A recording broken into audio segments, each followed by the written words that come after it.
Good evening दोस्तों, आप सभी का स्वागत है मेरे YouTube channel A R Kumar पे। तो दोस्तों, आगे बढ़ने से पहले प्लीज़ चैनल को लाइक करें, सब्सक्राइब करें, बेल आइकन को प्रेस करें। दोस्तों, 2024 आप सभी को पता है कि जनरल इलेक्शन होने हैं।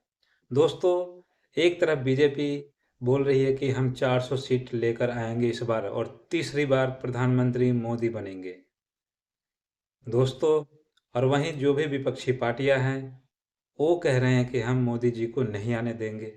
तो क्या इस इलेक्शन में कौन सी पार्टी गवर्नमेंट बनाएगी या फिर कौन से जो नेता हैं वो भारत के प्रधानमंत्री बनेंगे? क्या जितने भी विपक्षी पार्टियां हैं, क्या उसमें कोई ऐसा लीडर है जो भारत को रिप्रेजेंट कर सके, जो भारत को इस समय जो एक इंटरनेशनल लेवल पे एक रिस्पेक्ट मिला है, एक नाम मिला है, और जिस गति से भारत विकास कर रहा है, जिस गति से डेवलप कर रहा है, जिस गति से पूरी दुनिया में अपना एक नाम बनाया है, क्या उसी गति से कोई विपक्षी लीडर आकर भारत को आगे बढ़ा सकता है?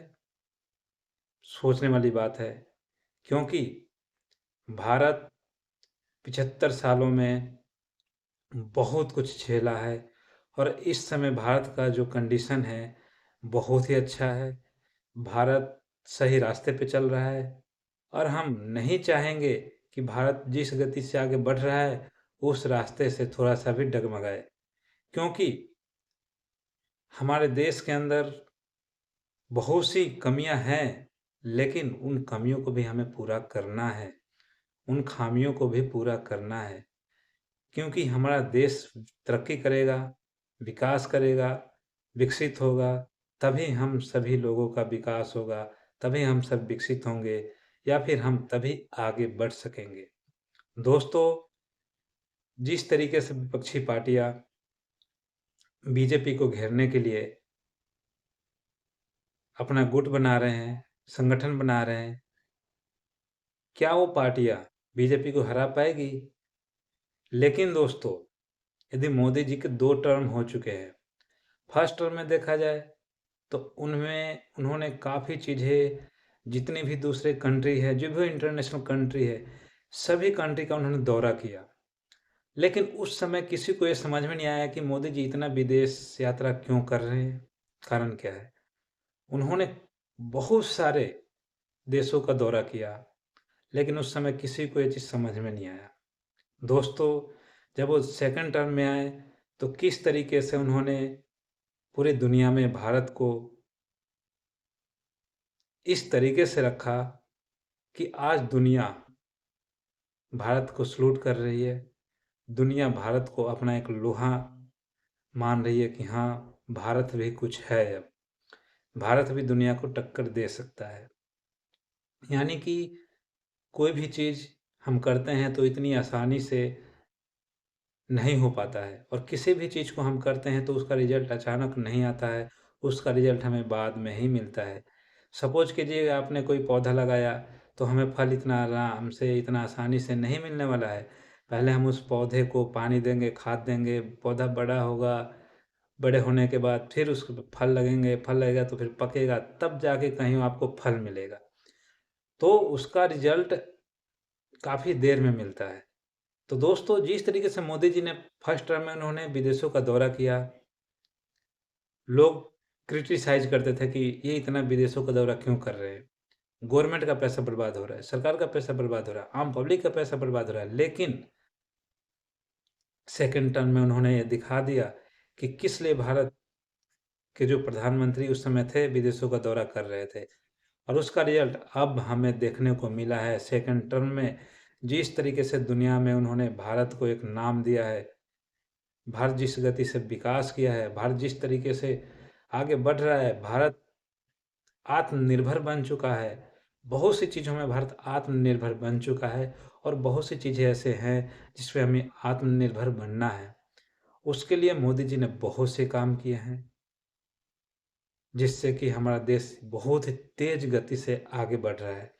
हम इस समय दुनिया की 5वीं बड़ी इकोनॉमिक बन चुके हैं दोस्तों, और आने वाले 2 साल, 3 साल के अंदर हम दुनिया के तीसरे इकोनॉमिक बन जाएँगे। तो दोस्तों, जिस गति से भारत विकास कर रहा है, विकसित हो रहा है, उस गति से आगे बढ़ने के लिए, भारत के लिए, हमारे सभी लोगों के लिए भारत का प्रधानमंत्री नरेंद्र मोदी का होना बहुत ज़रूरी है, क्योंकि उनका विज़न बहुत ही लंबा है। वो आज का नहीं सोच रहे हैं, वो आगे 50 साल आने वाले समय का सोच रहे हैं। दोस्तों, यदि इसी तरीके से दूरदर्शी नेता हमें मिलते रहें, देश विकास करता रहा, भारत विकास करता रहा, तो भारत एक दिन दुनिया का नंबर 1 कंट्री बन के रहेगा।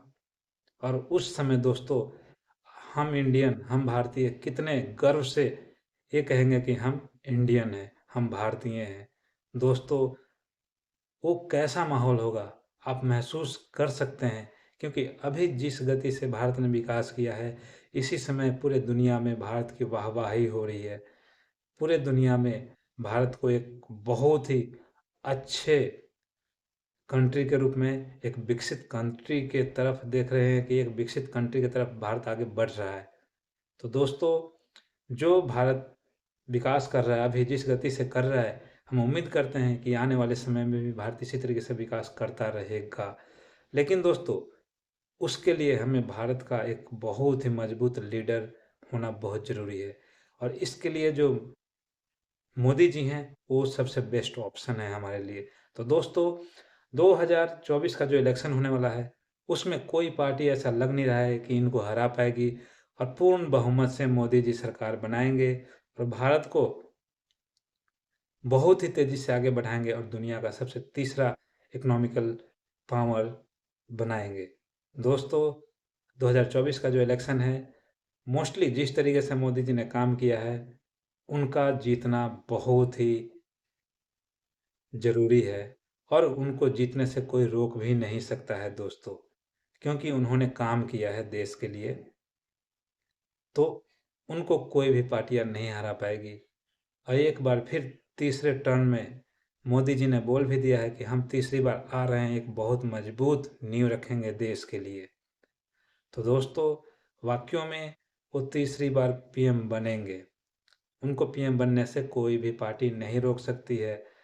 दोस्तों, बेशक नेता कोई भी हो, लेकिन हमारा देश है, उसका विकास होना चाहिए, भारतीयों का विकास होना चाहिए, सभी लोगों का विकास होना चाहिए। लेकिन फिलहाल मोदी जी के बराबर उनके सामने कोई भी लीडर नहीं है जो भारत को इस गति से आगे बढ़ा सके। तो दोस्तों, इस वीडियो में इतना ही। प्लीज़ वीडियो को लाइक करें, सब्सक्राइब करें, बेल आइकन को प्रेस करें।